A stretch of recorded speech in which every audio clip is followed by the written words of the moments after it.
right, now that I'm sufficiently pissed off by the Hornet sale, let's watch Star Citizen live. Maybe I'll get to laugh at a little something. Oh, wow. We're watching on Twitch because it's not up on YouTube yet.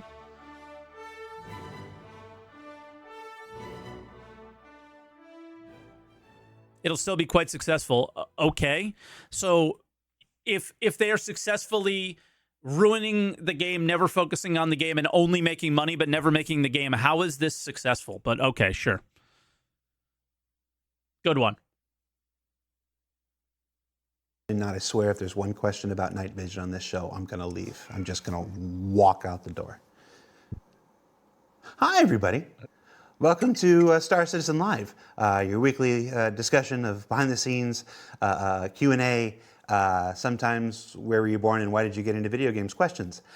Joining us on the show this week, we're just going to jump right into it this Zach, week. are you here rewatching your own content right now? Esteemed members of our I hope you were based. improvements team, members of Team Nuck. We still haven't named these teams. We're just going to jump into it with some introductions because everybody knows who I am. Unfortunately, I don't need to take up any more time. Zach. Hello. How are you doing? It's me. I'm good. Spectrum's #1 enemy here. You weren't in the office. Designer, Okay. FPS man, guns, AI, creatures, the whole shebang. The guy who doesn't know anything about Welcome guns. to the show, man. Thank you. It's nice to be here. We were talking about you were actually supposed to be on a show once before, and we did. You know, most people don't know that you wouldn't see it in the live show, but there's actually like this huge prep period before we go live, and we did like 40 minutes of prep and making sure going through things, blah blah blah, and then just 2-3 minits before the start of the show, Zach's internet went out, and he disappeared. Oh damn, that sucks. He wasn't on the show he was supposed to be on before, but you're here now. Classic. It's working. I am here. It's all right. I'm back. Hello. Oh. And you're wearing the shades that protect you from the YouTube comments? I am. I can't read Twitch chat with these on. They have What? Awesome. What is on his blocking, glasses? Abilities. They're very handy. All right.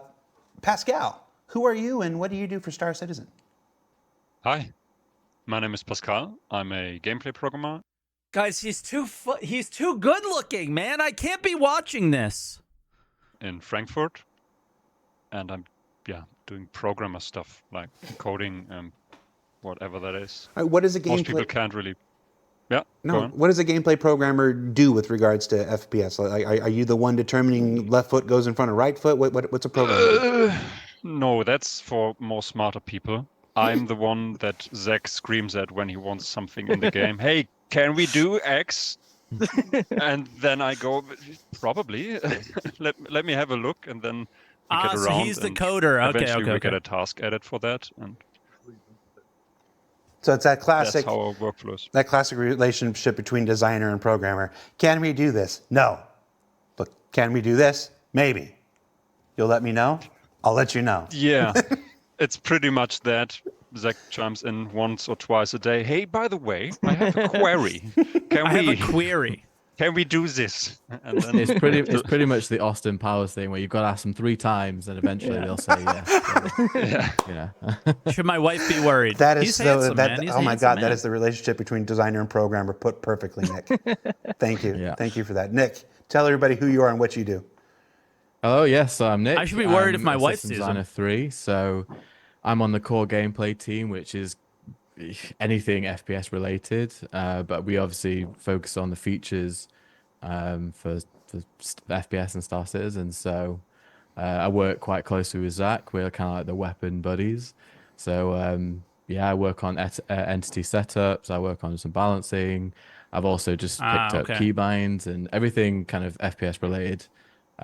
That's kind of me. Yeah. Cool. And last but certainly not least, Atul. Tell everybody who you are and what you do.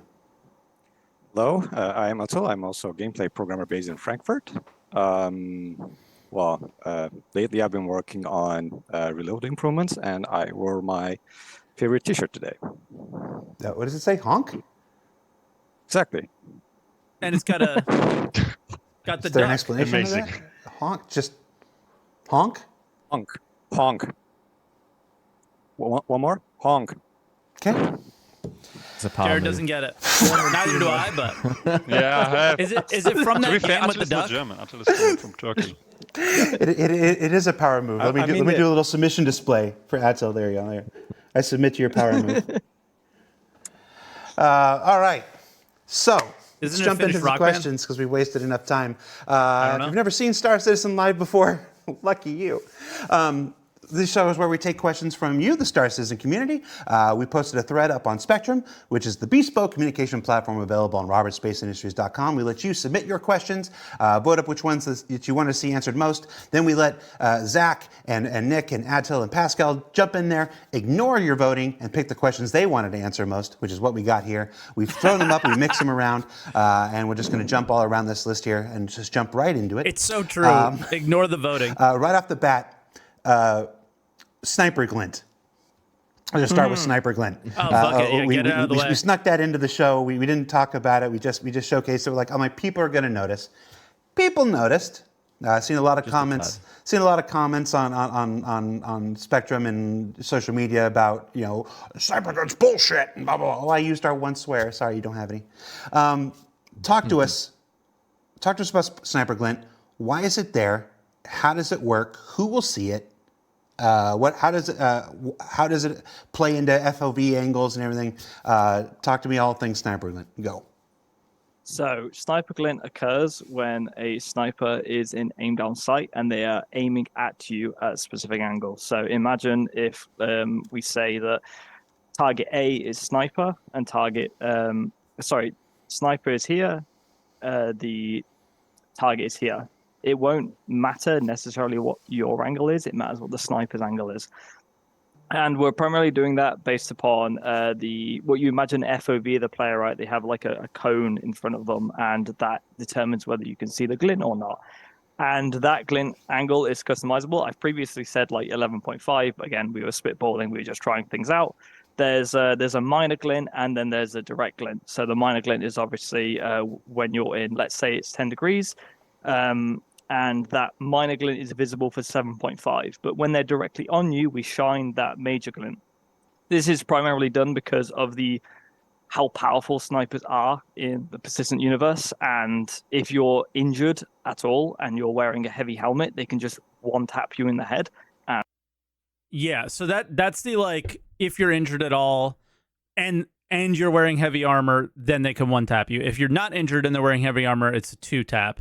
And in a game that has permadeath, they don't want it to be that powerful.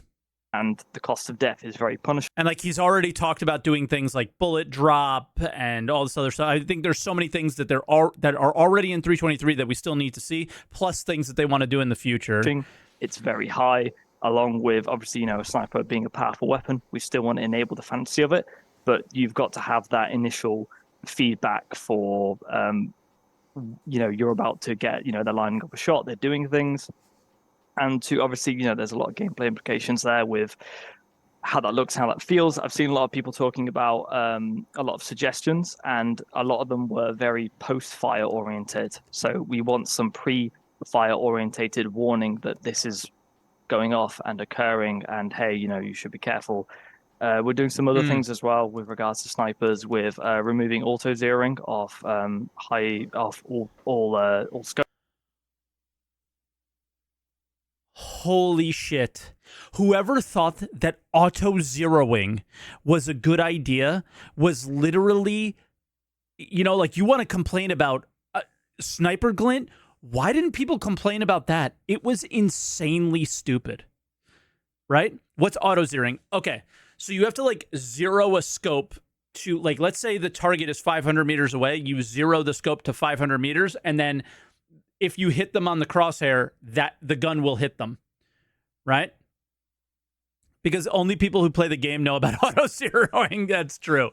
So when I saw that, I was like, that's insane. Why do you want to make that easy? Like, if you ever seen Daisy or maybe Tarkov, but I remember specifically like watching somebody use something else to, like, a rangefinder to recognize the range of their target and then zero their scope and then fire, right? And it was just such like a process that I thought was in correlation with a gun that is that powerful to allow you to hit them in the head. And then they still had to deal with things like bullet drop and so on. So it is such a cool thing, I thought. And then they just put it on, and I know it's 1,000 years in the future or whatever, so things would be automatic. I think that was the idea behind it initially or something. I remember them saying something silly like that.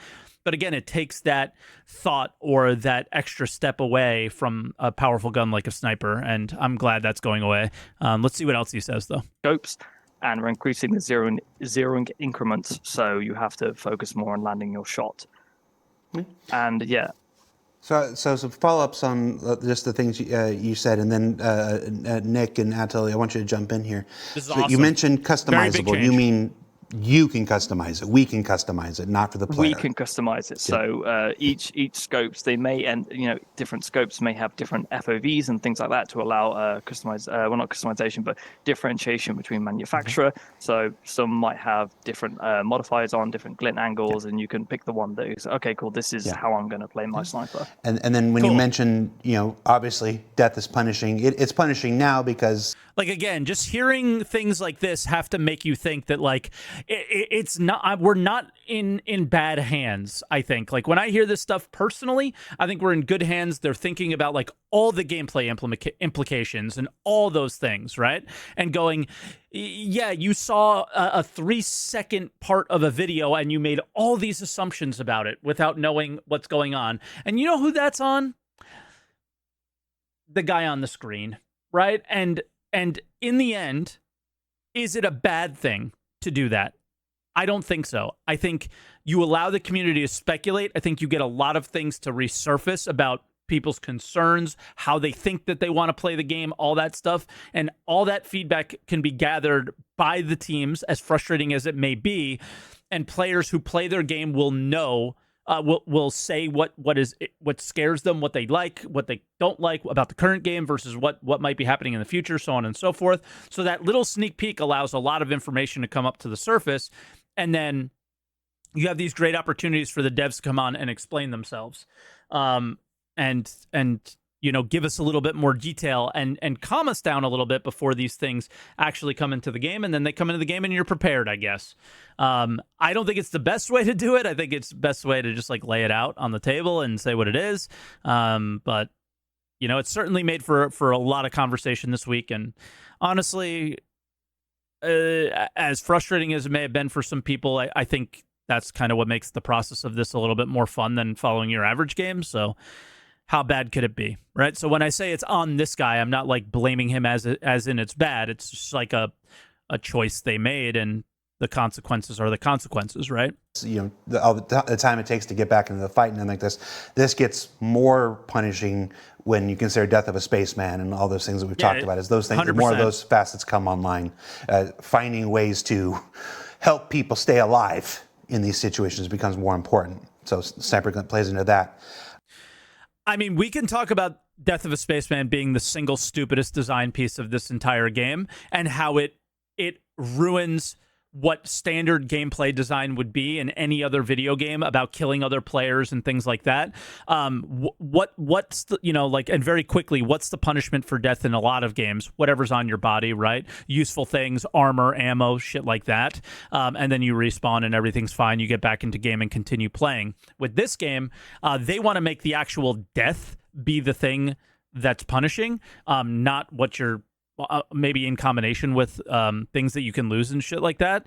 And personally, I think that design makes them make choices that are not ideal for snipers, like you having to hit them in the head twice instead of once, or them having to add sniper glint because of the fact that death is so punishing and things like that, right? So part of me hopes they go completely away from that system, or something a little bit different, but it sounds like that is not going to be the case, considering they're already talking about 1.0, and Jared is still sharing his opinions on, not his opinions, but the facts around Death of a Spaceman. So, yeah, I think we get a worse game because of it. I think you can get a better and more enjoyable experience on a more regular basis if you didn't have it.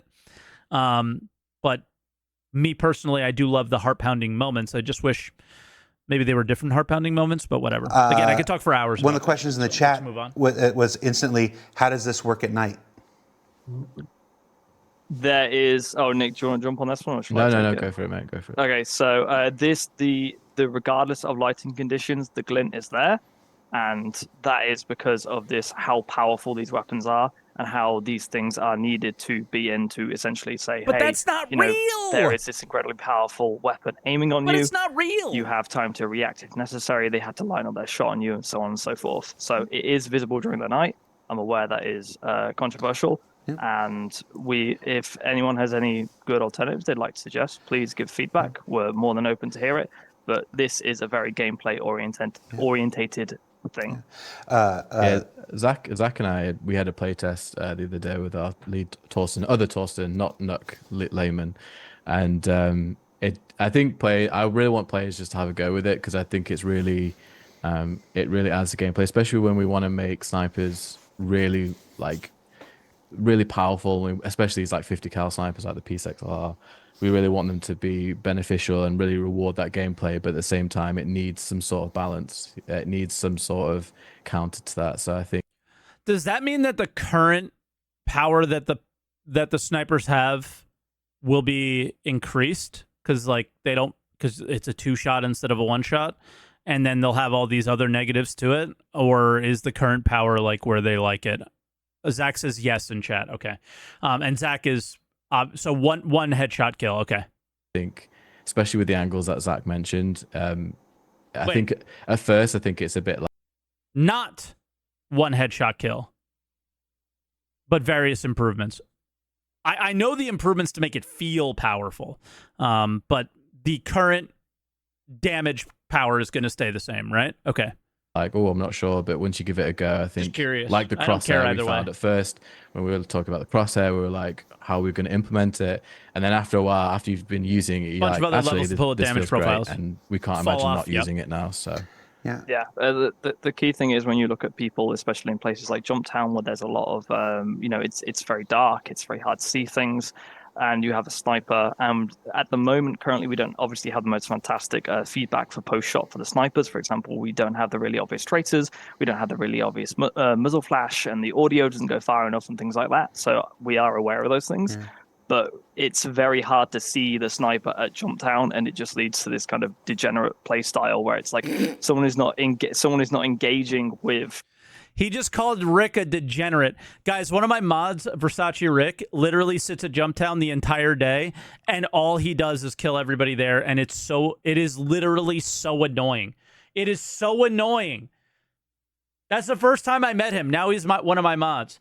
But it is so annoying, and he is an absolute degenerate. I see you. I see you, you degenerate. Jumptown, right? They're there to just sit and be a sniper. They're not necessarily they're not contesting Jumptown. They're not doing it for their team. And there's a couple of examples of this, and it's healthy for the game. Yeah. So CIG says snipers are degenerate gameplay. Send your letters to Zach. I love you, Rick.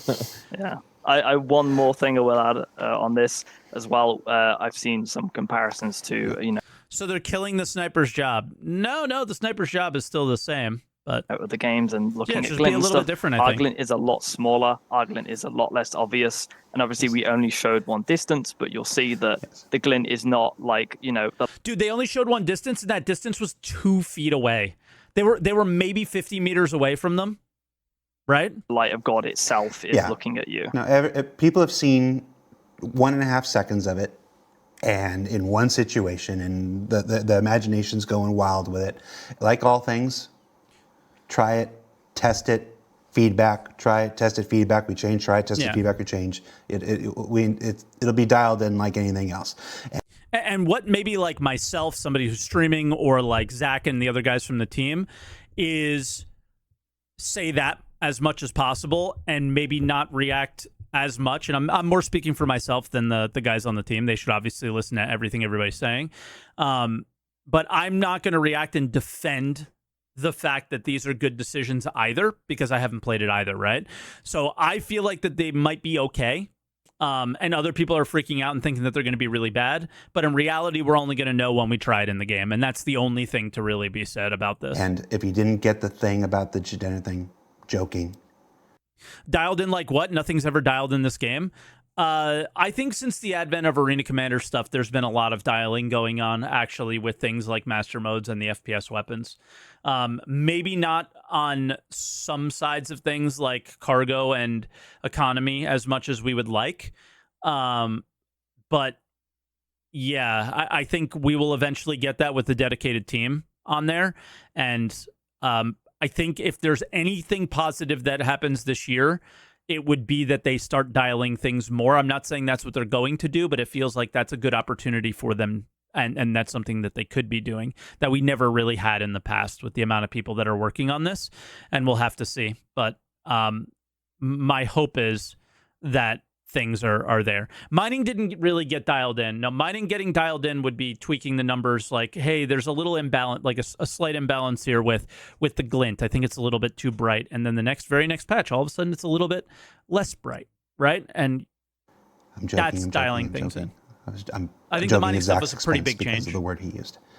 I will say, there's someone in the chat named Kakashi.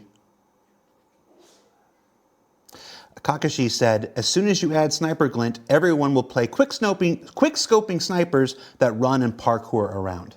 Do you agree with that? Do you disagree with that? No, because we're increasing sniper ADS time as well. So snipers will have a longer ADS time because if you've played them against them in close quarters at the moment, they're very oppressive. So they're also going to have like bigger hip fire and things like that. So, but they're also going to have much more higher damaging profiles than they currently have. Like the fall off on them is very strong and things like that. So leaning into the power fantasy elements of the sniper while making sure that, hey, I'm playing Star Citizen, I don't expect to die to some guy who's running. Wait, Zach, are you at the UK office, but on your computer and not in the studio? Around with a sniper rifle because that's not the FPS experience that without doxing. Really feel. I'm confused. And you don't need ADS if you're no scoping. Saw people walking in the background. If you're trying to quick scope, there's where the ADS is. If you're just no scoping, it doesn't affect you.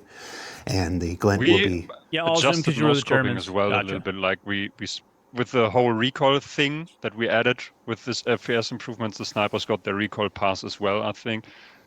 Obviously, this is still work in progress, but spray and recoil no scope can be different from spray and recoil in ADS. So when you're not ADSing, no scoping can be adjusted by increasing point spread firing or whatever, increasing the recoil there to make it harder to hit.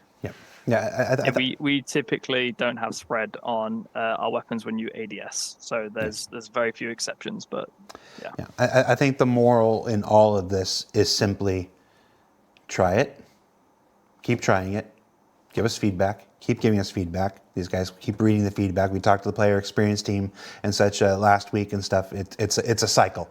It's a cycle of this. The only thing that doesn't help is doom. How far are we in? Try it, feedback, process the feedback, 22 minutes. Make changes over and over again until we get to some place where we find consensus. It's never going to make everybody happy. Nothing's ever going to make everybody happy, but it's about finding consensus, and we'll find the consensus. Let's jump into more of these questions because we're already. All right, since Zach is here, I'm actually curious about this, so I'll ask.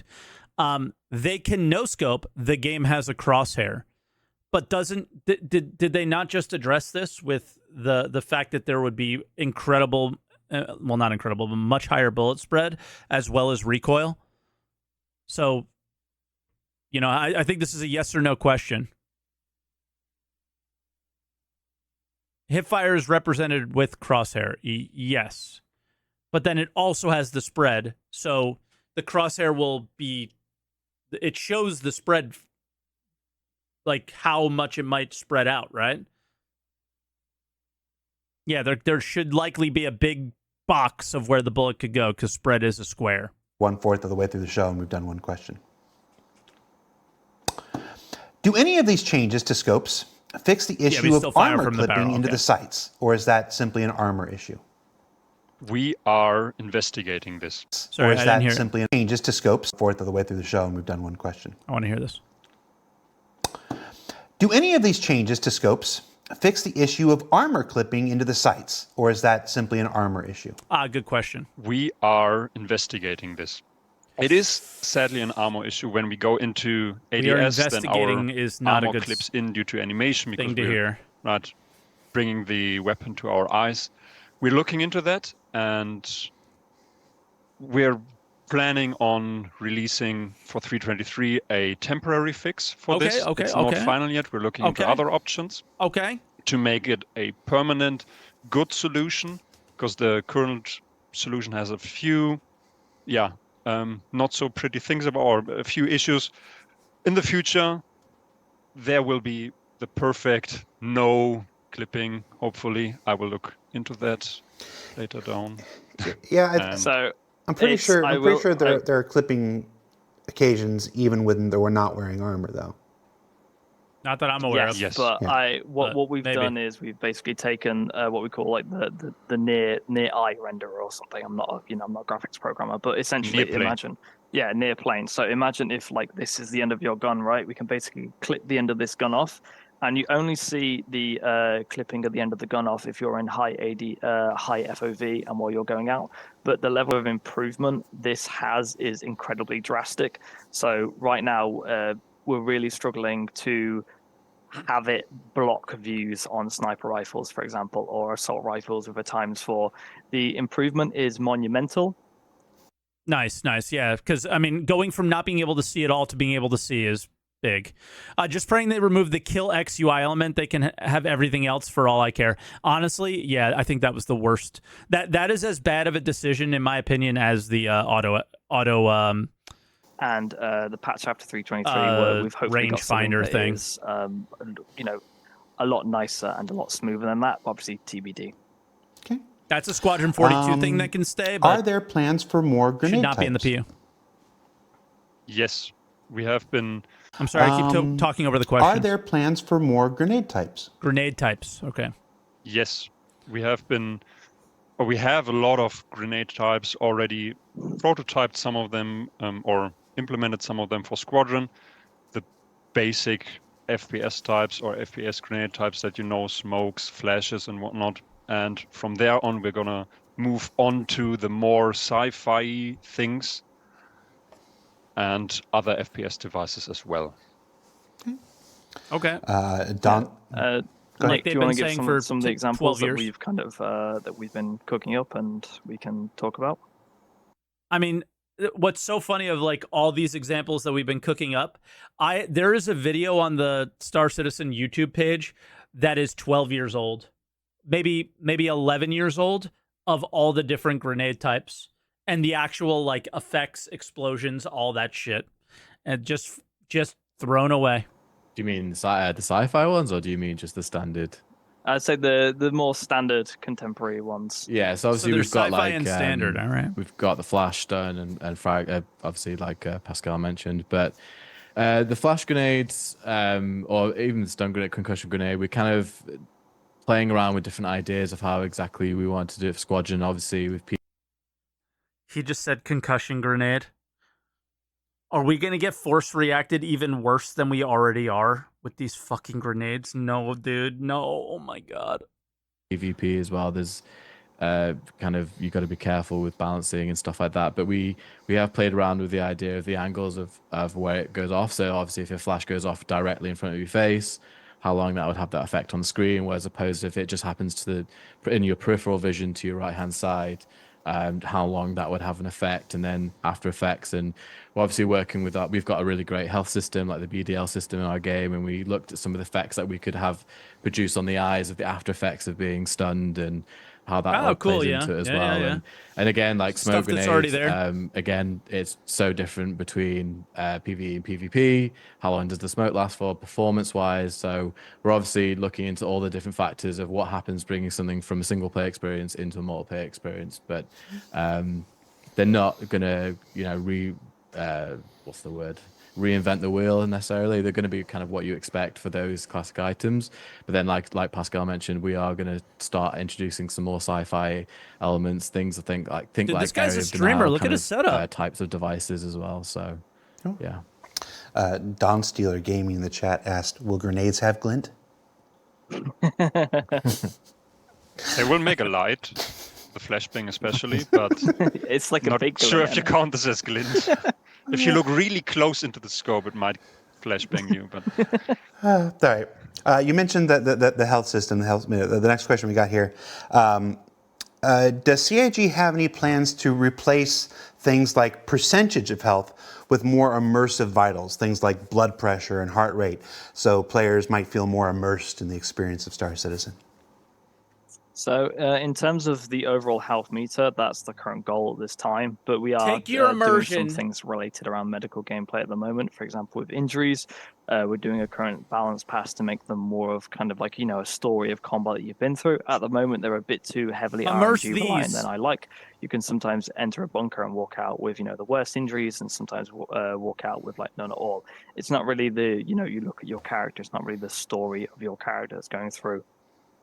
But there's also some things we're working on to kind of add to medical gameplay. So a big thing we've been talking about is the pre-down state, where we want to move away from reviving people with the general med pens and have specific pens to revive people with.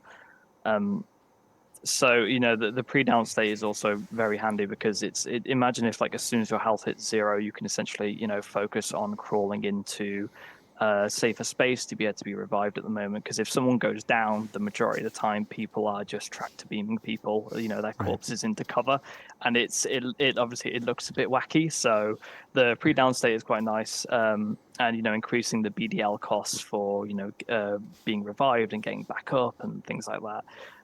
The pre-down will be a very limited window of time as well, so it's not like you see people crawling on the ground for. So pre-down allows you, this is actually probably the biggest thing they've talked about today, is that there's going to be a whole new state of being down that, you know how currently you're down and you're just like, you just can't do anything. And I mean, as a streamer, it's a good time to talk to your chat, but I think there's situations where people don't really use the medical system as much as they possibly could, or probably could, because they're not interacting with the game and it's very boring, right? So you go down and then you're sitting there waiting for somebody who's nearby, hopefully nearby, to come and get you. Pre-down is you're down. This is what it sounds like. You're down, and Zach, again, you're here, so just hopefully I'm understanding it correctly. You're down, but you're able to crawl to a safe place, because if you were killed, you probably were out in the open in a bunker or something like that. But now I can crawl for a short period of time to get behind cover, so whoever does come to rescue me will be able to have an easier time at doing that and won't die themselves. Yes, think DBNO. I don't know what that means, but yeah. Like, at least that short 2 form. minutes sort of thing. Right. And there's we'll talk about it in a couple weeks. Dead but not out. Gotcha. Thank you. There's a new health app being added to MobiGlass in 3.23 that'll give you a more detailed stuff like that. It's still being developed past 3.23. Yeah, like COD down. You'll see more health-related information and stuff being made available to players, which might help with that. If I can crawl, why can't I med pen or gun myself? I think they probably should allow you to do that. Honestly, like you can argue gameplay, but my argument is that's better gameplay. But if you do it to yourself, maybe the punishment of blood drug level is incredibly high, or something like that, right? Where if you go down again, you absolutely need to wait for somebody, or there's a proper punishment for it, or something like that, just to be able to allow you to get back in the game. Because but you also don't want to take away that medical gameplay that people are interested in doing. But at the same time, it might be an okay temporary thing to do until medical gameplay is a little bit more built out, or at least the beacon system is a bit better, because the current beacon system, people are accepting you from 50 million kilometers away, and you have a choice of, do I wait 20 minutes or do I backspace and play the game? So I think there's actually a conversation to be had there where the actual answer would be, gameplay. Like, that's why they want people to revive you. They want you to play in groups, have somebody next to you, things like that, right? Playing solo is the thing is a lot of the issues that we're coming up with of these systems that they're talking about are solo players, right? Solo players playing by themselves, needing to rely on somebody else from the game. And the reality is, this is an MMO. We're seeing them add more players to a server on the Evocati PTUs and stuff like that. Hopefully, these things will be calmed down quite a bit in the somewhat near future, but it's hard to say. Lost John, thank you so much. Thank you. Sense of immersion there. Appreciate you. Oh, A that's lot of a question MMOs about have night self vision. I'm heals. skipping that. I'm not aware of any of When them. it comes to ammo repooling, are you defining running. different types of ammo across different weapons? Rifle, pistol, sniper, shotgun, etc. Or will ammo pools be bespoke to each weapon magazine? Good question. I think I it's can chime in. for So now, it's It one will be thing. bespoke to each weapon's ammo. So, for example, when you're repolling a P-Force ammunition, the ammunition that belongs to other weapons will not be touched. So it's for that weapon only. A couple of things to add here is, like right now in the current iteration, you will be able to repol only if you actually have that weapon either in your hand or in your back. So you saw the damage animation in the ISC, so you have the weapon in your hand. So if you have it in your back, you will automatically unholster it. And if you don't have that weapon, you won't be able to repol. And so that's the situation. The current iteration, we'll see where we go from there. So please give us your feedback when you get your hands on it. One more point, actually, something. My only feedback is I just want to see where this system goes in the long term. The short term, it kind of is a bit weird. That we didn't show in ISC, but will be included in 323, Okay. is that you will be able to trigger repolling. In the inventory UI, when you right-click to a magazine, you see the context menu. You will see the repol option there, and when you click that, the repol, inventory UI will close, and then it will trigger the regular damage animation. And then similar goes with loot UI as well. Like when you're in the loot UI, and then when you hover over the weapon and press a hotkey, in the same way, it will trigger repolling. So you will be able to trigger from the menus as well. Cool. There's a question here as a follow-up to this, saying that all the examples of mag repooling that we were able to show in ISC were ballistic ammo, and asking whether that works on laser stuff. Before you get to the answer, I want to take the opportunity to comment a little bit about why you see certain things in ISC and why you don't. The guys who I'm going to shout here because they deserve it every week, Will, Dave, and Alex, who make all the footage for ISC each and every week, they work in a world. If you consider every week. alpha that you guys play, and it works this well from time to time. It's still a pre-release build. Okay. Things work and has this level buggy, and then underneath that there's PTU, where fewer things work and there are more bugs and whatever. Then there's Evocati, where even fewer things work and there are even more bugs, and we generally NDA it and stuff like that. They work even before that.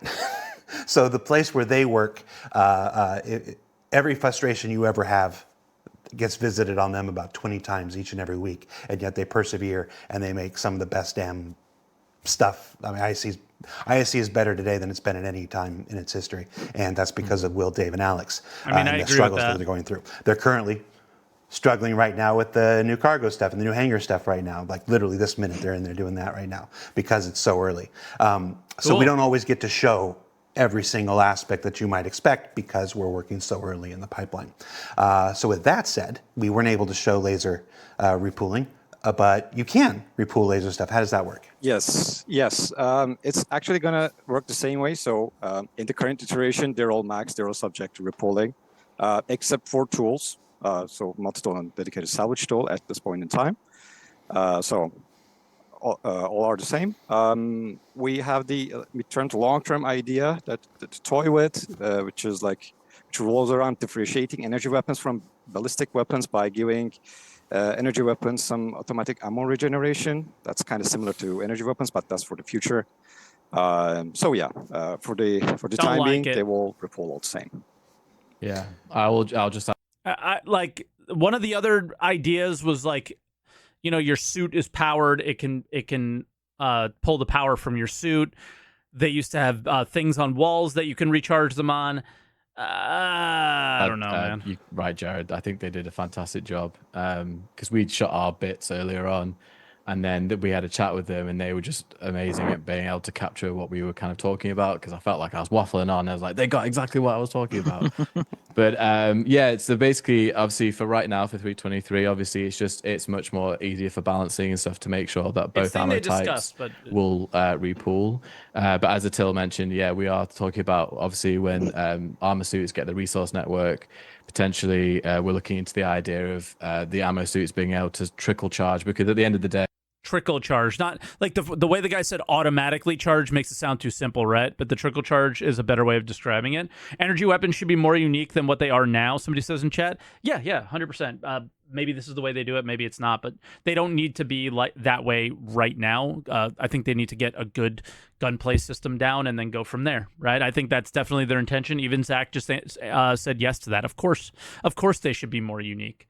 And I think that's why people got pissed off with them having recoil and Zach making the comment, all that stuff, is because they don't feel unique, and they probably should, right? And they'll get there. It's just when the energy weapons are using batteries, right? So they don't have a physical capacity, and so the idea is that they might be able to slowly charge up. So there's obviously pros and cons to both, and that's how we are going to eventually differentiate between ballistic. Ballistic may do more damage, heavy hitting, but obviously it's limited by its capacity, right? And it can you need to obviously reload and run out of bullets and repool, whereas laser, for example, doesn't have a drop off, so it can travel much further. But then obviously we've got to think about overheating, and we've got to think about if it does overheat, but it also can just then recharge. You don't need to worry about running out of ammo per se. I never played Call of Duty FPS games, so I don't really know if currently, this is what it's right now what's it's happening. the same, but eventually we are looking at the ways we can differentiate the two different ammo types. Do the other FPS items we were talking about, like the multi-tool and everything, are there thoughts about giving them batteries and stuff as well? I mean, there are batteries; they just don't work. The Grin multi-tool? Yeah. Was that so? Or just any of these other things that aren't strictly FPS weapons, but they're obviously energy based.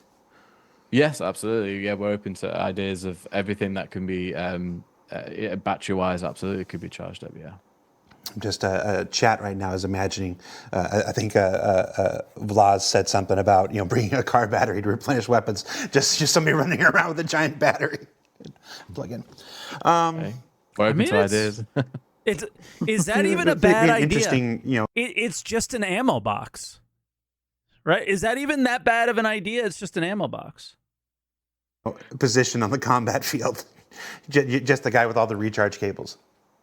It could be a profession, While we're talking about reloading, repooling stuff, will there be some way to either cancel or completely prevent reloading since it's getting updated? Reloading? Yes. How many Breaking times out. does he explain this? Yeah. Yes. So the answer is yes. You will be able to cancel reloading and repulling process by probably sprinting and jumping. So there's a list of actions which we can cancel repulling with, or we cannot do while repulling. So we already have the system, but I don't have a full list of actions in mind right now. But you will certainly be able to cancel that rummage animation. Can you cancel other people reloading? If you kill them, death is the ultimate cancel. That's a bit of a Or cheat. knock them Zach. over, right? Yeah. Well, that's what I'm looking for. Can you knock them over and it cancels their reload? Well, yeah, force reactions That's the intention, will throw you yeah. out, yeah. If someone throws a grenade and you go flying, you're not going to be able to rummage through your backpack. Fucking force And reactions, if dude. somebody's in the middle of reloading and I can unarmed combat, punch them, will that interrupt maybe? Depends how hard you punch them. Well, You knock them out, yeah. well, except I want a full-on WWE clothesline, but Steve Bender keeps shining me on. But all right. Just think about it, WWE clothesline. Yeah, but Zach and I obviously What do spent you a mean, lot of Colin? time looking Thank at. you, by the way. We've called it like an actions matrix, basically, and we've basically looked at everything: jumping, crouching, proning. What actions are you doing whilst you're doing that? So we're definitely working through it. It's a big list because Yeah. if you try and think of every single action you're doing, and then it's like, do I reload? Do I want to heal? Do I want to holster? So it's a big list to get through, but we're working with obviously engineers to basically decide exactly kind of the game that we want to make and where we want to give freedom to the player, and then what actions are more punishable. Like if you've committed to that, then you've got to finish the animation and so forth. Yeah, for example, like was cancel something, culture. I with thought the so, action okay. matrix work that we talk about, an example could be like if you med pen, right? Obviously, it's very quick now. But if you know we were to make that med pen process longer in the future, you might not be able to sprint out of that. You have to commit to it, sort of thing. So on the design side, we can kind of pick and choose where that goes. It goes a long way to making the game feel less clunky when you have more like autonomy and control over your character, and the movement and the feel of that is, you know, it's very important. It's where the word clunk comes from, right? It's an indescribable feeling of like, oh, this feels janky, this feels clunk. It typically comes from like actions not working as you'd expect. That's great. We're going to stay on the repooling. I got caught. Racuna Nangrata in chat says Zach is really unprofessional. How do you feel about that, Zach?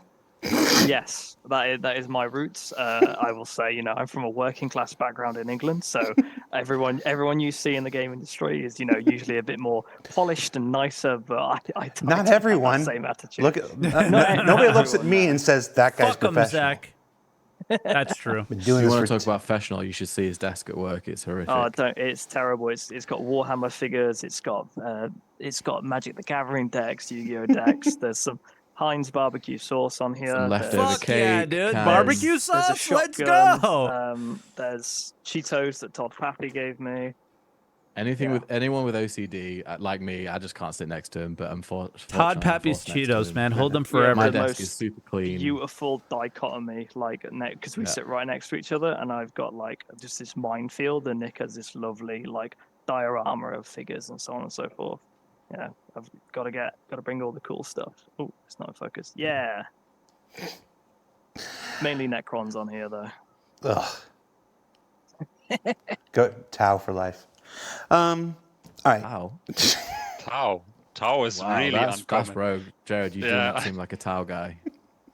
Yeah, You seem I like don't an think. orc guy. Yeah. I like robots. Tau I like doesn't robots. fit into the aesthetic of 40k, Tau. That's why I like it. They stick out like a sore thumb. It's like Apple showed up and was just like, "Hey, Warhammer, we're here." I like really how upsetting it makes everybody else. So, Great to good. all right, back to reloading. Question from the chat. NoX 4085 asks if there's been any thought about large weapons that may actually need a friend. Tau isn't realistic in 40K. Sniper Glint isn't realistic in Star Citizen, Zach. How about that? Take that one. We're talking about realism here in fake universes. That was the joke, exactly. There you go. I guess I read it right, but wrong at the same time. Yeah, I mean, who hasn't played Helldivers at the minute? But not on our radar at the minute. But you know, that's what we have ships for, right? The good team gameplay. But yeah, not on our radar. No, nothing to comment on for now. Okay. Can we also pull magazines from our backpacks and equip them to the suit item ports instead of reloading my currently held weapon so that I can stock up my suit item ports? I mean, in the inventory, right? The fuck? In the current situation, no. So repulling process will. Imagine reload pressing a your button weapon. and having However, the game do to everything quickly for stock you. up your, That's what that person suit asked for. item ports, you can just open up Loot UI and then just use the inventory. Single, like a mouse click, you can like move your backpack max to your suit. I'm sorry, it's like a double click and you're done. Like that's not something that needed an improvement. A lot of things needed improvements, and that's not one of them. Easy. It's going to take a second. So it can be done easily, but not automatically. Okay. So let's move on. We got some stuff for Dynamic Crosshair here. So Dynamic Crosshair is another one of the new features that are coming online with Alpha 3.23. This, basically, depending on the type of combat helmet that you wear, some will be able to provide you, a little virtual cursor that aligns with where your gun is going. I mean, I first saw this feature in, I think, Blue Thunder back in 1982 is where I first saw it. So, I was like, when it showed up here, I was like, oh, it's Blue Thunder. I'm sure some people have better references than that, but I'm old. I wasn't born yet. That's mine. This question says, will we have any reason to use laser attachments on our weapons with the new Dynamic Crosshair? Yeah, Yeah. absolutely. So go Go on, ahead. Pascal, you take this. Oh, me. Okay, yeah. Yes. Yeah, obviously, there's other weapons which you might not want to wear a combat helmet, or other situations where you might not want to wear a combat helmet. Like we have these environmental suits, and in these scenarios, you might want to wear a weapon or a tool and equip a laser pointer to it to know where you're aiming at. Or you Okay. have further down the line with different armor types, different armors equipped like a medical helmet or whatever. Not sure what's the design for all of these armor types. Nick can go into detail about this, but there are definitely situations in our game, and we will create even more situations along the line where the laser pointer will still be necessary or useful. Yeah, I think the like I said in the ISC, this is kind of like the start of our branching off into the archetypes for armors. So, as Pascal mentioned, we do have different ideas. We're still playing with ideas. Nothing's concrete right now, but we're playing with ideas. And Rich talked about this in 2019 at CitizenCon on stage about, like, for example, a medic gameplay. What would that visor look like? Would they see the vital signs of their teammates, for example? Or if you're a miner, if for example, you're just wearing a combat helmet and you do a scan, maybe it'll just tell you the type of rock it is. But if you're wearing a mining helmet, maybe the visor will give you extra details like the clarity of the material or how efficient the rock will be to break down and stuff like that. So, Okay. or even like say, for example, like a specialist, like if you're pinging as a specialist as a bounty hunter, Interesting, maybe you but get it's to all ping maybes, further yeah.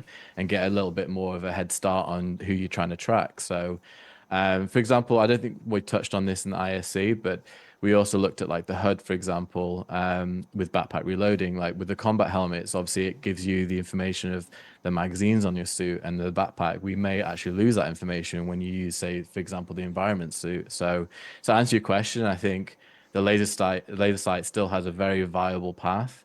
Because if you are doing a profession, let's say you want to be a miner or you want to be salvaging or whatever, obviously we're in a PvP environment. You just don't know what's going to happen. Yeah. It's if you still want that freedom of knowing where your barrel is exactly pointing, you getting jumped by an enemy team or whoever, then it still has that choice when you're outside of a combat helmet scenario. Or Yeah. you've simply just given yourself a brand new bouffant hair in the character customizer, and like, I'm not putting a helmet Oh, on exactly. this. Laser My, sight. Exactly, my right. only Laser gripe is sight the show off kill, so I could the show. kill thing now, I think. Show off all that hard work, right? You're not going to put 50 hours in the character customizer for a helmet, right? So It's all about choices. All right.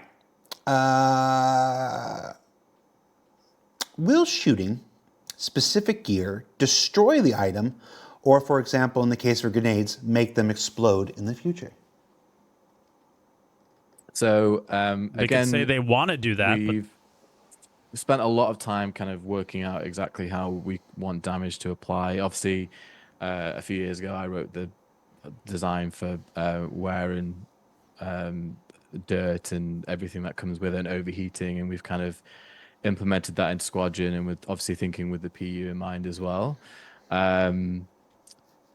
We really are quite keen on the idea of an explosion happening to the specific area that you've been hit. So, for example, if a grenade does go off right by your weapon, then the level of wear and the damage applied to that weapon will skyrocket, obviously, as it's gone off right next to it. And the same can be applied for dirt. So, for example, if let's say you're in a swampy environment and you walk through, if you then sprint through, the amount of dirt that's then applied to that specific area, like your legs, for example, that will then skyrocket through. Same as if you were crawling through the mud, your level of dirt will cake your whole armor in mud. And the same for obviously damage on items as well. So, okay. yes, it will damage certain items, but we are still obviously playing around with how much of a factor that will play into the overall. And Yeah. oh, yes, okay.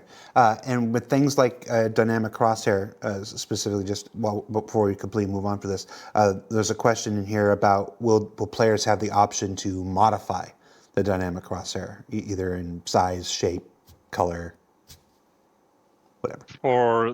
Since IC, we actually did a few adjustments already to the crosshair, and we're now Since ISC, looking okay. for adding maybe an opacity slider or something like that, so you can at least say, oh, I don't want it fully visible or just half visible, so it doesn't really obscure my vision. And later down the line, let's see what the future brings, right?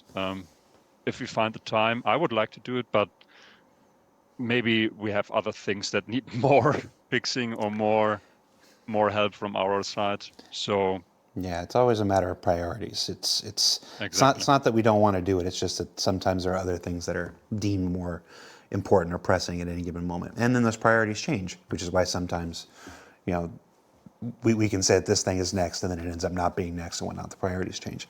When you Yep. say that you've begun working since ISC on Which is why making a roadmap for the 1.0 of Star Citizen literally 2 to 3 years from now is idiotic and makes no sense based off of everything we know of the last 12 years. Why would the next 3 be any fucking different? opacity stuff. Those are technical explorations and stuff, and that's not you saying these are guaranteed to be in 323. Let's see what the future brings. That's what I'm saying. But, Okay. I just want to be clear. We just started looking into this again. It doesn't mean that's one of those things blame where me. that's one of those things. All of this season here, since we came back, we've been talking about all these tremendous things that are on the roadmap for 323. All these things that are being targeted for 323. There is still a go no go process, and if it comes to the point where does Here we dynamic crosshair go. go in? Well, we don't have the opacity slider. We're not gonna. That's not the thing that's going to stop it from being a go. So there's always these choices that kind of have. So it's definitely something we're exploring. It's definitely something we want to work at. There's just no guarantee that opacity slider you just mentioned will be a 323 thing. Just something down the line. Hey, DJ. We're looking into. I just want to be real clear. Set expectations. Dynamic crosshair, though, I think that works. That's working really nice. Our guys had a lot of fun with it when they were doing the stuff for ISC, and I don't think we have to worry about that not being a 323. Yeah, it's really amazing. Like when I first implemented this, obviously I liked it, but nowadays, every time I don't have a combat visor on, I feel kind of something's missing.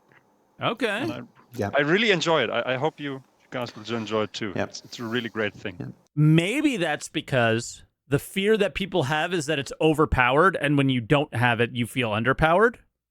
Again, that's just like a thought, like a Sea Turtle Man in the chat which says, is what "What the hell people is have the issue with." what the hell is a go no go?" I'm not going to spend too much time on that, but it's a good question that I think deserves to be reiterated every once in a while. We develop all of these features in silos. This team working on this, and this team working on this, and this team working on this, and this team working on this. And those all come with their own struggles, their own bugs, their own things that, we tried to get this to work and we just never found it. Or we got it to work and then we found out it wasn't fun. So we want to do it differently and stuff like this. Then when you start to go, We all have monitor dots already, let's be real. I mean, this is very different from a monitor dot. It moves, and it's got nothing to do with the center of your screen, right? It's where your barrel is pointing. It's totally different. find them all in a bigger patch, you find a whole new series of bugs, of different interactions of, this worked great on its own and this worked great on its own, but when you put it together, we got 2 piles of butt.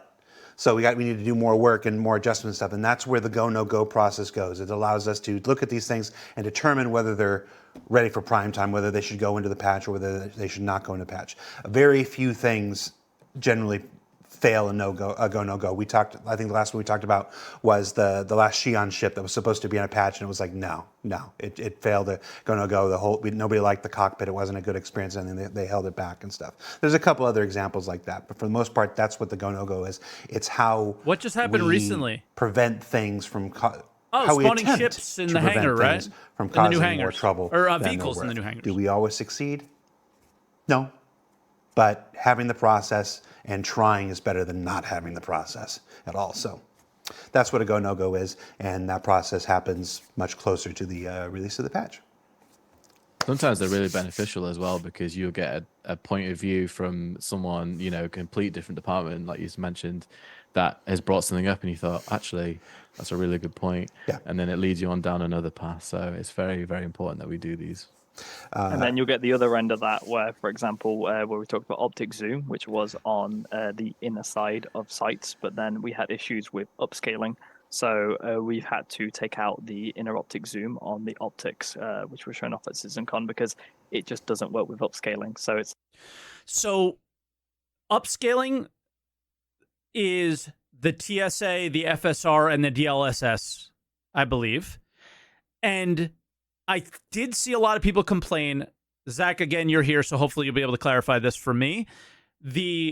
At CitizenCon, you would see your normal 1x zoom everywhere.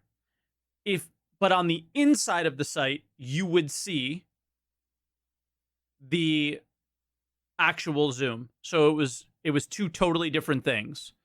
Whereas people are actually complaining now that you see both the exterior and interior of the scope as zoomed in. That is like an unfortunate thing that is my understanding. So I'll wait for Zach to respond. No. So imagine the FOV of 2x is 50. The inner zoom would be 45. It wasn't that extreme.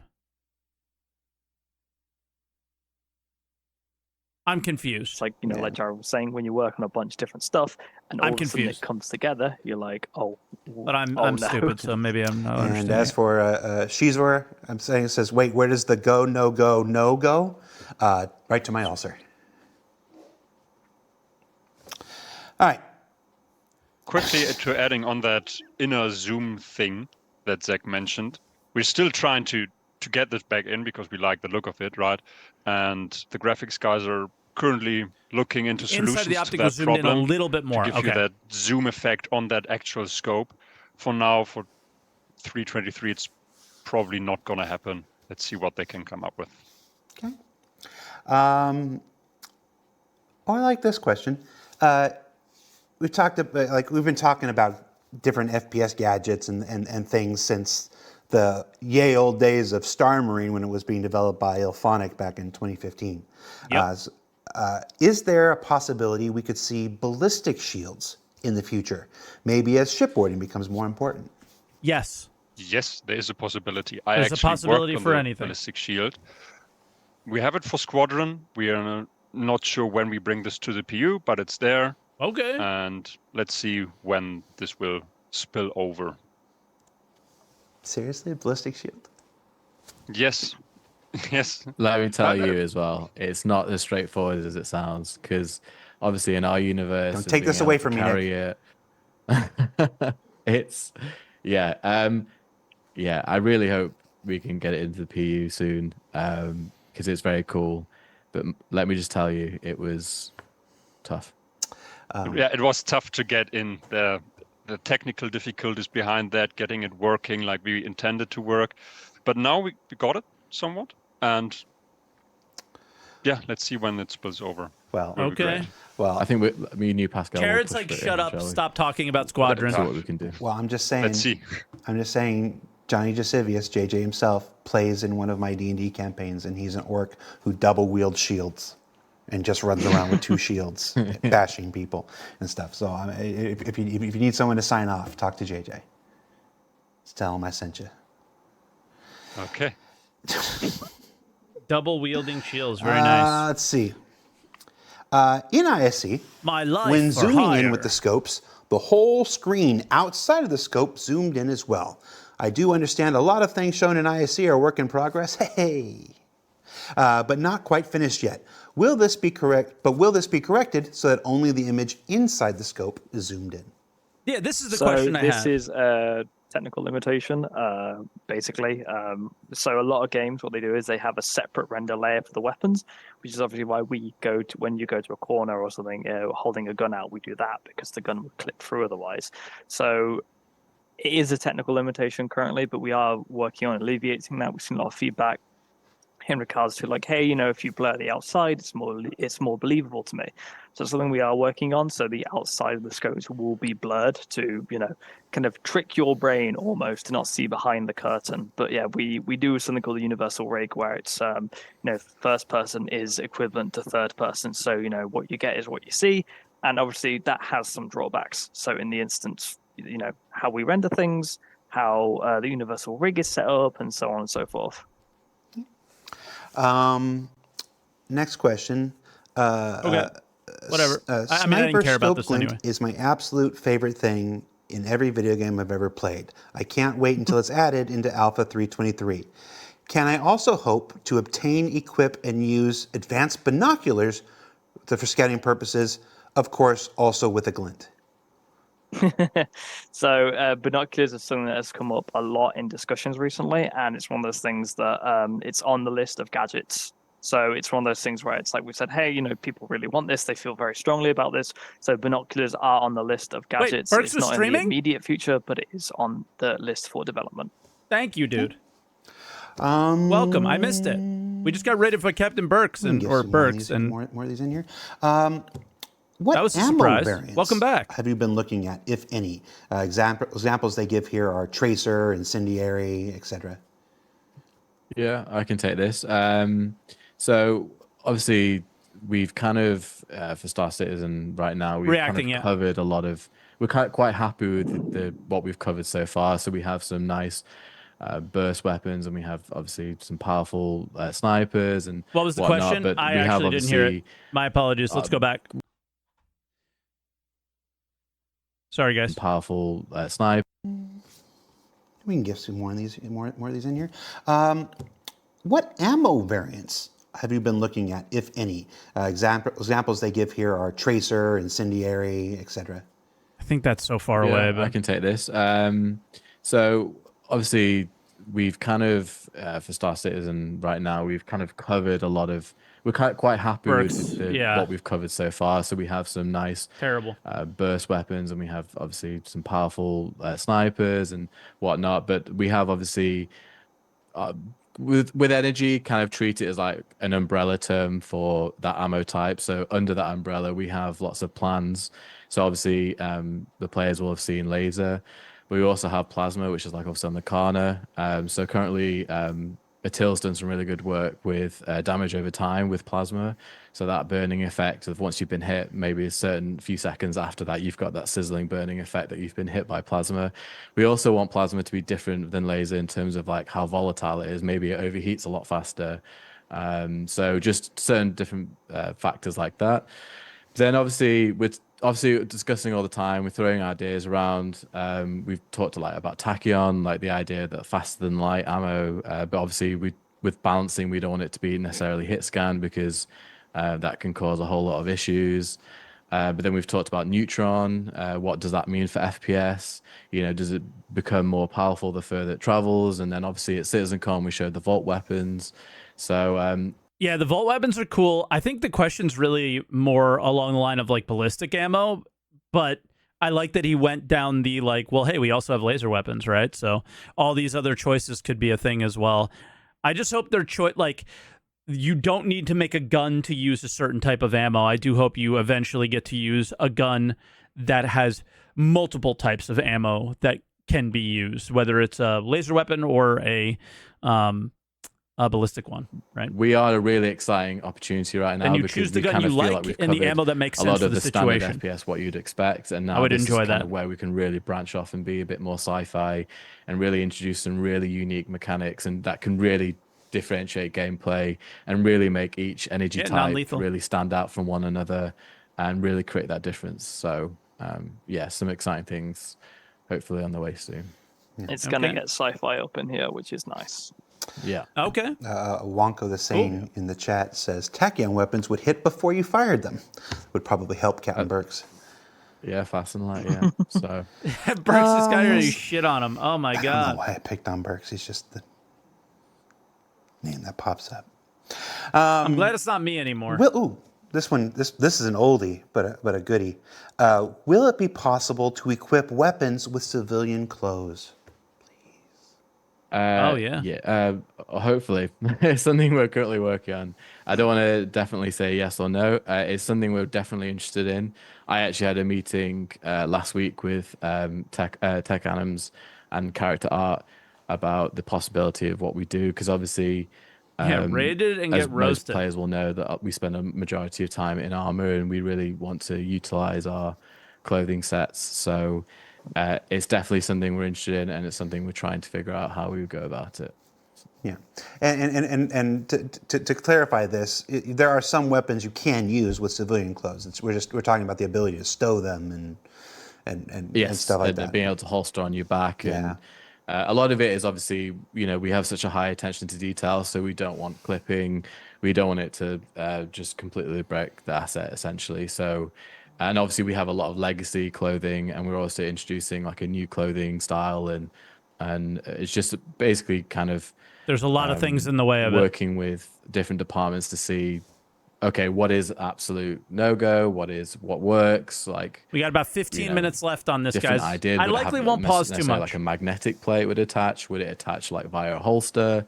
All these different ideas have been The end thrown stuff is around, usually because it is the something that end. we are quite passionate about getting into the PU. So Yeah, hopefully. yeah, even if it's like an equipable holster, just something you can add to your pants or your trousers that gives you the hard point to stow the gun would be cool. Exactly. Yeah.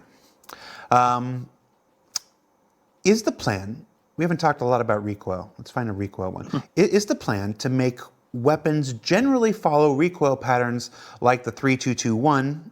Like the 3221 C54, lots of recoil but lower no bloom. This would be cool. That part's not a question. That's just a statement.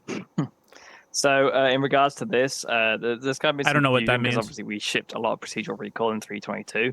So there are some improvements coming to the recoil system in general. bloom So means. for example, we've well, let me answer the initial question first. So each weapon does have a recoil pattern. There are minor amounts of variation on the recoil pattern, as it help you don't want the weapon feeling the same every single time you fire. Bloom is randomness. Okay.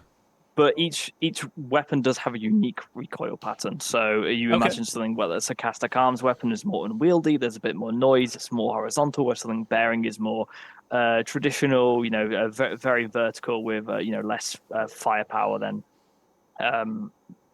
Sarcastic Arms. So what we've done for 323 is we've refined these recoil patterns and made them what general visual recoil and actual recoil is a bit smoother than previously in 322. Not to any kind of noticeable from a very noticeable. You're not going to get very static and boring weapons, but it's in the sense of helping firing at range. Because if you try use things like the bearing at 40, 50 meter engagement ranges, you can typically struggle, and it's not the gameplay we want with the scope and the expanse of our world. So it will help you basically take these fights. Other things as well, just off the cuff, like looking at magazine sizes, especially damage profiles in regards to damage fall off, projectile speeds. So overall, making the kind of on the ground PU, you're contesting Jump Town, you're contesting Ghost Hollow, far more viable with an assault rifle, as it should be. All right. Yeah, it was. We struggled with that in the edit because some of the recoil changes have already been out there in 322 and some weren't, and making sure that got communicated but still demonstrated. Strathholm, that looks like it's in the chat, has a simple question. Slide mechanic. Oh yeah, that was at SitCon. Slide. Yeah, they talked about slide at CitizenCon, but we haven't seen any mention of that with 323 and stuff. Is that still intended? Is that back of the drawing board? Is what? Can you tell us anything about sliding? That was actor feature, isn't it? So sliding won't be in 323, but in general, I've seen a lot of causing concern around this potentially being very arcadey. And obviously, we don't want that to be the case. It's primarily a thing that is used to get into cover. For example, in our game, when we talk about like what is a slide, it has a high stamina cost. You can't fire whilst you're like going into the slide. You can't ADS while going into the slide. It's basically a full body commitment action, primarily designed to be defensive. I've seen some concerns about initial bursts of speed when you go into the slide and things like that. But obviously, our intention is to make this a slide that makes sense in the universe of the game, and that is what we are planning to do. And no details Look at the for guy sliding 323, in but chat. obviously as we go on, more will be revealed. What's your current stance or opinion on force reactions with regards to how it applies to gunfights? Here we go. So force reactions are always a very contentious point. We Say the tone right them thing. down for 322, and at the moment we're looking They've at been removing toned staggering down? of all They've been toned down. Okay. weapons, all FPS weapons. So no weapons will no longer all weapons will no longer cause the player to stagger, but obviously we're still keeping flinching and things like that in. Grenades will still cause knockdowns and things like that, but basically making it more believable and as you'd expect, and less frustrating. Because we know staggers are a big pain point for people who do a lot of PvP and FPS. Okay. I know at least 2 people will be happy with that. Shotguns. How will shotguns be made more relevant with the upcoming changes? I don't want to Good. talk for the again, but it is my area. So we are doing a big balance for 323, taking a lot of community feedback, as you've been talking about, like damage profiles and stuff. Shotguns are going to bring the pain. The game director is very fond of shotguns, so they will be coming in pretty powerful. But obviously, we don't want to make them Shotgun busted, meta? obviously. So this will include some things like tighter spreads to make them even more accurate at distances. I know a lot of people are very annoyed when they shoot somebody at a shotgun who's 20 meters away and they don't do anything. So that is not going to be the case. Shotguns haven't been viable for a very long time, and we don't want to make that the case. Some other improvements as well to pain points that we've seen. I tell you what, though, I died to somebody from a shotgun really far away the other day. It wasn't a very enjoyable experience. It was kind of like, whoa, that was way more powerful than I thought it was going to be. So I'm curious how this is all going to play out. I'm not going to get mad about anything he just said. I'm going to let it play out and give my feedback after. But yeah. Railgun and grenade launcher in PvP scenarios on the ground will be becoming stronger, and the intention of that is so SaltEMike can actually win a gun rush game. Okay. I got time for maybe 2 or 3 more. What are the major challenges you still need to address in 323 and beyond in order to bring the feel of FPS combat in Star Citizen from that of an alpha to a modern FPS experience?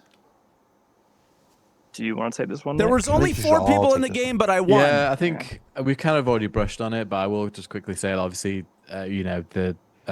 we put so much work in our Bro scopes. cooked and me. Yeah. Obviously, we've got such a wide range of armor I got not sets, much I could and say to that. He's having right. what Pascal mentioned, like having the armor sets completely block the vision, Now it's the pistols, dude. The pistols are what's holding me up. and then having to do that workaround, and then making sure that we've got to.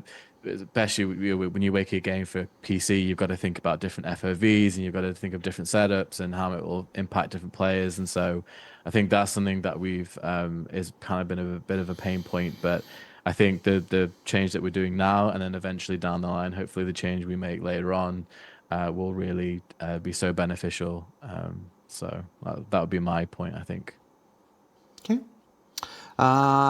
So some. Add to it. Sorry again. No, do it. Just You to did add not on help that, by putting there are some silence on it, things. it's true. Obviously, the biggest one for me personally is Is there a silencer on the ballistic, the auto pistol? Because that's the one I struggle with. All the other pistols I'm okay with. Coda's okay, and the S38. The S38, I don't know what happened in the most recent patch. It is really satisfying. It's really satisfying. The LH86 is the one that I struggle with. The S38 is super. I really enjoy it. It's super satisfying. sprinting and general Something movement changed with and it, how and that feels.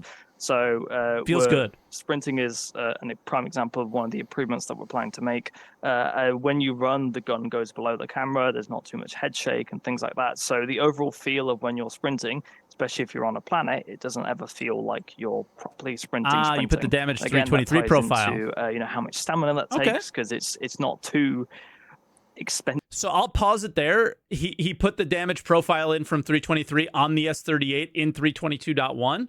So if you're like worried about the way guns feel or whatever, that's a 323 profile. Is there any other 323 profiles that are already in? Because that felt like a great improvement from like my PTU testing with the S38, where I was like, yo, this gun fucking sucks. Expensive or painful to sprint at the moment, and that plays into how much like weapon sway and things that you Just have. that, okay. But yeah, some stuff. So that's a confidence builder for whatever you guys have cooking for 323 for me, certainly, because that gun feels really good. I mentioned earlier, tracers, not OP, more just feels obvious good. Muzzle flashes, better improvements to how we do medical gameplay, just some other stats on the weapons we need, like sprint to fire is a big one. Is this all future stuff? I talked over him. The same sprint to fire, which is a big reason why the P6LR was a very big offender in 322. And if you basically say, okay, cool, it actually takes you time to shift your LMG from the sprinting pose to the return pose, then LMGs are not as good in CQC, and we can make them slap incredibly hard over, those 40-meter ranges, because the LMG person's already prepped, already aiming at you, they will shred you. So it's stuff like that that stops us from getting, because LMGs at the moment feel like assault rifles with big mags, where everyone uses LMGs. It's examples of things that we're looking at to say, like, hey, this is how we improve our weapon sandbox and overall get something that's, feeling like the weapon variety is very intentional, just like we're doing with armor. And Pascal and Atil, I know that these are the designers, and they get to set a lot of direction. But as programmers, there's got to be some things that like things don't need a nerf. I don't like the word nerf because it's just like, oh, you made them bad. It's like you just need them situational in the situation that they belong in, right? And all you got to hope for is that the changes that they make don't make them come out of the meta, the usefulness bubble that they could potentially be in, right? Think pushing into, go play SPK, team elimination to try to get the coin right now and not use an LMG. LMGs are like pushing in those hallways. It's like a go-to, and it's super fun. That you want to get in there to really bring the experience out. What do you got? Honestly, from my side, I have put a lot of focus in the clunkiness, and how the biggest point I always had was like that feels not really smooth firing in the weapon. And now that we worked on the recoil, that's the great thing of the procedural recoil, right? I did the tool, and Zach has to do all the work now, bringing in the recoil. So that's a nice benefit of being a programmer. I don't actually have to do the work. I just do a small bit, and then Zach suffers. But yeah, this was for me the biggest gripe about our game. The HUD also was always a little bit not too clear to me. We're improving that as well with 323. And for now, like, we have all of these new improvements going in, and all of my biggest concerns have been answered or addressed, and I don't really know what I want to improve at this point in time. Obviously, when I play more, I will start picking up on the more minor annoyances, and then want to improve that until they become a major annoyance for me eventually. But for now, I'm way more happier than 323, and don't really have anything that I must do. Yeah, but things will rise over time. Well, I'm going to mirror Pascal here. So, for example, the combat HUD was a really good addition, like a really good improvement. Now we convey information way more accurately and a lot more useful information to the player. Like the difference, like for example, from time to time, we play Star Citizen like in the office, and I see the old UI, and like in my when I'm working on this new HUD, like the difference is like unimaginable, really, and it's gonna feel really different, and especially after what the guys were working on with the recoil and the new scopes, they also made a difference. So probably like this particular update made a lot of Not on things stream, Josie. Tomorrow. like closer to our golden standard. So I will probably get a more concrete opinion on like how awesome we made the gotta spend things time with after my a wife few a more little play bit. tests. But it's really, really promising. All right, last question, because we're already a few minutes over. This is personal. You're speaking only for yourself. You can add one new weapon or gadget that doesn't currently exist in Star Citizen or Squadron 42. What is it?